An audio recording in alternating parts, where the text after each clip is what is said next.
नमस्कार विद्यार्थियों, आज हम जे.एस. मिल के स्वतंत्रता संबंधी विचारों पर चर्चा करेंगे।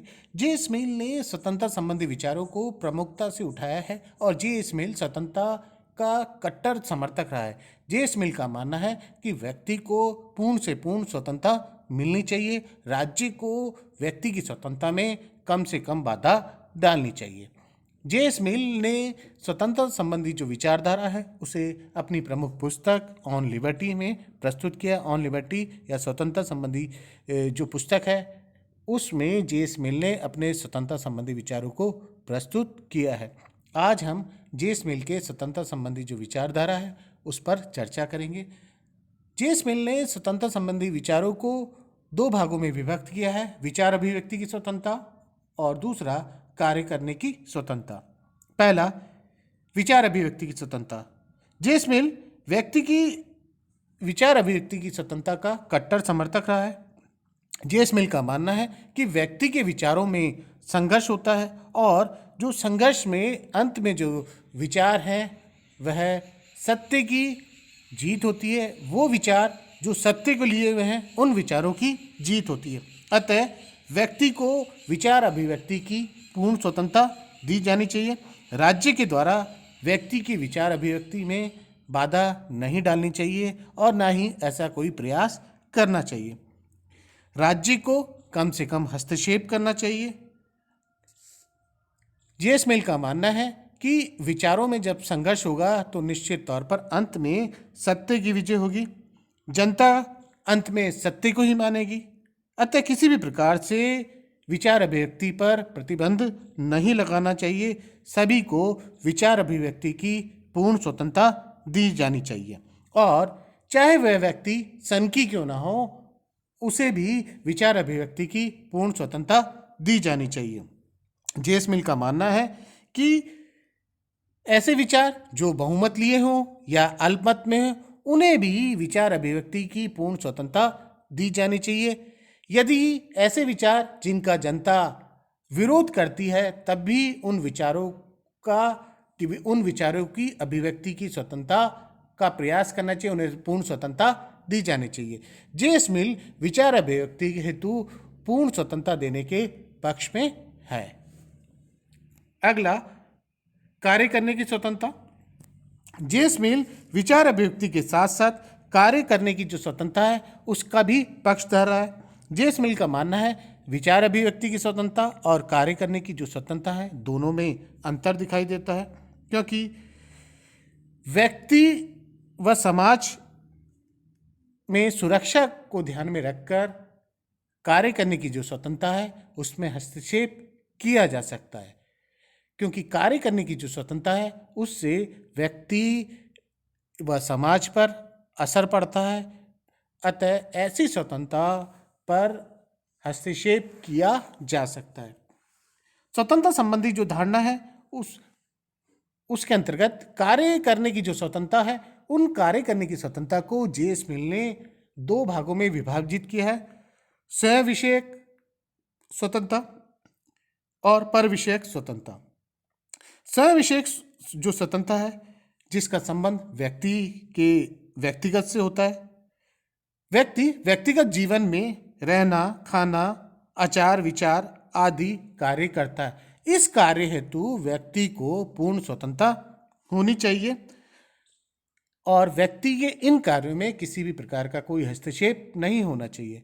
यदि व्यक्ति अपने घर में मद्यपान कर रहा है, जुआ खेल रहा है, तो भी जे.एस. मिल का मानना है व्यक्ति को पूर्ण स्वतंत्रता होनी चाहिए। लेकिन व्यक्ति के इन कार्यों से यदि समाज पर असर पड़ रहा है, समाज पर बुरा असर पड़ रहा है, तो निश्चित तौर पर ऐसी स्वतंत्रता को रोकना चाहिए। पर विषयक स्वतंत्रता। जे.एस. मिल का मानना है पर विषयक स्वतंत्रता वह स्वतंत्रता है जिसका प्रभाव समाज पर या अन्य व्यक्तियों पर पड़ता है। अतः ऐसी स्वतंत्रताएं जिससे व्यक्ति के द्वारा अन्य व्यक्तियों पर या समाज पर असर पड़ता है या प्रभावित होती है, तो निश्चित तौर पर ऐसी स्वतंत्रता को रोकना चाहिए, क्योंकि यदि नहीं रोका जाएगा तो निश्चित तौर पर वह समाज में या व्यक्तिगत तौर पर बाधा पहुंचाएंगी। जे.एस. मिल का मानना है व्यक्ति कि जो सामाजिक रूढ़िवादिता है उसे व्यक्ति को मुक्त होना चाहिए और जो स्वतंत्रता है वो विविधता लिए होनी चाहिए। जेम्स मिल का मानना है कि राज्य को व्यक्ति की स्वतंत्रता में तब हस्तक्षेप करना चाहिए जब व्यक्ति की जो स्वतंत्रता है वह अन्य व्यक्ति की स्वतंत्रता में प्रभावित करे, उन्हें नुकसान पहुंचाए, तो व्यक्ति की स्वतंत्रता में राज्य को हस्तक्षेप करना चाहिए। यदि व्यक्ति अनुचित स्वतंत्रता का प्रयोग करता है, अपने कर्तव्यों का पालन नहीं करता है, तब व्यक्ति की स्वतंत्रता में हस्तक्षेप राज्य को करना चाहिए। संकटकालीन स्थिति में भी यदि व्यक्ति अपनी कुछ अंश हैं उन स्वतंत्रता को नहीं छोड़ता है, उन कुछ अंशों को नहीं त्यागता है, तब व्यक्ति की स्वतंत्रता में राज्य को हस्तक्षेप करना चाहिए। ये प्रमुख स्वतंत्रता के संदर्भ में जेम्स मिल ने विचार प्रस्तुत किए। जेम्स मिल का मानना है कि विचार अभिव्यक्ति की जो स्वतंत्रता है व्यक्ति को पूर्ण रूप से मिलनी चाहिए।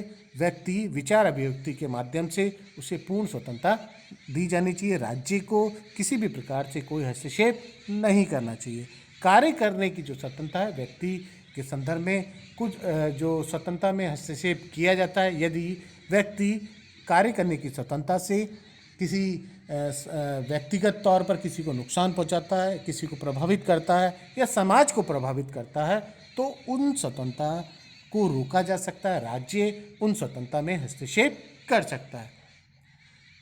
स्वतंत्रता सिद्धांत की आलोचना।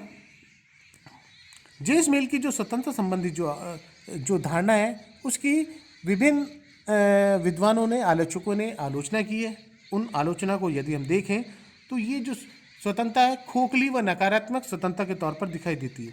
जेम्स मिल की जो स्वतंत्रता है की जो परिभाषा है वह नकारात्मक है, जबकि औद्योगिक सभ्यता के लिए कानून पर आधारित होनी चाहिए और यहाँ सकारात्मक स्वतंत्रता की आवश्यकता होती है। जहाँ औद्योगिक सभ्यता होती है वह कानून पर आधारित होती है और जहाँ कानून होता है वहाँ सकारात्मक स्वतंत्रता होती है। समानता की उपेक्षा। जेम्स मिल स्वतंत्रता को अधिक महत्व देता है, समानता की वह उपेक्षा करता है, जबकि स्वतंत्रता के साथ साथ समानता का होना भी आवश्यक है। स्वतंत्रता की सार्थकता के लिए समानता का होना आवश्यक है। स्वतंत्रता व समानता दोनों एक दूसरे के पूरक हैं। कार्य विभाजन का भ्रांतिपूर्ण विभाजन। जेम्स मिल ने जो कार्य विभाजन की जो स्वतंत्रता के संबंध में विचार प्रस्तुत किए हैं, स्वयं विषयक और पर विषयक कार्य विभाजन जेम्स मिल के द्वारा किया गया है, वह भ्रांतिपूर्ण लगता है, क्योंकि व्यक्ति जो भी कार्य करता है वह किसी न किसी रूप से, परोक्ष रूप से या प्रत्यक्ष रूप से वह किसी न किसी को तो प्रभावित करता है। अविकसित देशों के नागरिकों को स्वतंत्रता से वंचित करना। जेम्स मिल की जो स्वतंत्रता संबंधी धारणा है वह धारणा केवल विकसित लोगों के लिए है। जेम्स मिल मानता है कि जो स्वतंत्रता है वह विकसित लोगों को मिलनी चाहिए। वह पिछड़े व अविकसित देशों के नागरिकों के लिए स्वतंत्रता के प्रावधान को मना करता है। अतः जेम्स मिल ने जो स्वतंत्रता संबंधी धारणा प्रस्तुत की है वह केवल विकसित देशों के लिए, अविकसित देशों के नागरिकों को वह स्वतंत्रता से वंचित करता है। अल्पमत को बहुमत से अधिक महत्व देना। जेम्स मिल की जो धारणा है वह अल्पमत को भी महत्व देता है, बहुमत को नकारता है। ये भी इसकी प्रमुख आलोचना है। और जेम्स मिल विचार अभिव्यक्ति के संदर्भ में चाहे व्यक्ति सन की क्यों ना हो, उसे भी विचार अभिव्यक्ति की पूर्ण स्वतंत्रता देता है। जेम्स मिल का मानना है हो सकता है यह सन की व्यक्ति या उसके जो विचार हैं आगे चलकर सुकरात की तरह प्रमुख विचारक के तौर पर ना जाना जाए। अतः जेम्स मिल ने अपने स्वतंत्रता संबंधी धारणाओं को जो प्रस्तुत किया है उसमें निम्नलिखित आलोचना दिखाई देती है, लेकिन जेम्स मिल की स्वतंत्रता संबंधी विचारों का यदि हम मूल्यांकन करें तो निश्चित तौर पर जेम्स मिल की जो स्वतंत्रता संबंधी विचार है वह अत्यंत महत्वपूर्ण है और स्वतंत्रता संबंधी जो विचार हैं उन विचारों से विभिन्न शासन व्यवस्थाओं को एक नया मार्गदर्शन मिला है, स्वतंत्रता के लिए एक राह उत्पन्न हुई है और आगे चलकर विभिन्न शासन व्यवस्थाओं में इन स्वतंत्रता संबंधी धारणा को एक शासन व्यवस्था के तौर पर स्थापित करने का प्रयास किया है। जे.एस. मिल ने व्यक्ति की विचार अभिव्यक्ति की जो स्वतंत्रता के संदर्भ में अपना समर्थन व्यक्त करते हुए साथ में कार्य विभाजन के तौर पर कार्य के लिए भी जो स्वतंत्रता के संदर्भ में जो विचार प्रस्तुत किए हैं। और जे.एस. मिल का मानना है व्यक्ति को पूर्ण स्वतंत्रता दी जानी चाहिए, राज्य को कम से कम हस्तक्षेप करना चाहिए। राज्य का हस्तक्षेप तभी होना चाहिए जब व्यक्ति की स्वतंत्रता अन्य व्यक्तियों को या समाज को प्रभावित करती हैं। अतः जे.एस. मिल के जो विचार हैं वह अत्यंत महत्वपूर्ण विचार हैं। स्वतंत्रता संबंधी धारणा शासन व्यवस्था के एक नए रूप को स्थापित करने का प्रयास करती हैं। धन्यवाद।